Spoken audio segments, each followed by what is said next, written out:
అప్సా అనేది నాకు ఎక్కడ తెలిసిందంటే యూట్యూబ్లో సెర్చ్ చేస్తున్నాక అప్సా అనేది కనబడింది. కాంటాక్ట్ నెంబర్ కూడా ఉన్నది. కాంటాక్ట్ నెంబర్ ఫోన్ చేస్తే నాకు ఈ అప్సా అనేది తీసుకొచ్చి ఇవ్వడం జరిగింది.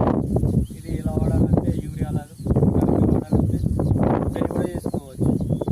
ఈ అప్సా వాడిన నుంచి నాకు పొలం కూడా దిగుబడి మంచిగా వచ్చింది, పొలం కూడా పెరిగింది, గుల కూడా మంచిగా వేసింది. ఈ అప్సా వాడకపోతే నాకు మొత్తం పొలం అంతా పోయేది. ఈ అప్సా వాడి నుంచి మంచిగా కాపు కూడా మంచిగానే వస్తుంది. ఇది మరి స్ప్రే చేసినవా లేకపోతే ఊరిలో కలిపి చల్లినవా?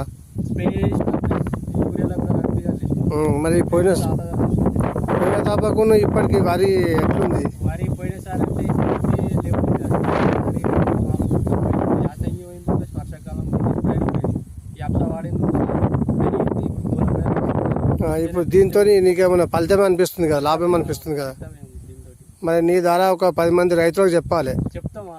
ఎందుకంటే మనకు బెనిఫిట్ ఉన్నది కదా ఈ అప్సాతో. ఈ ఆన్వే కంపెనీ అప్సా 80 అన్నట్టు. అదే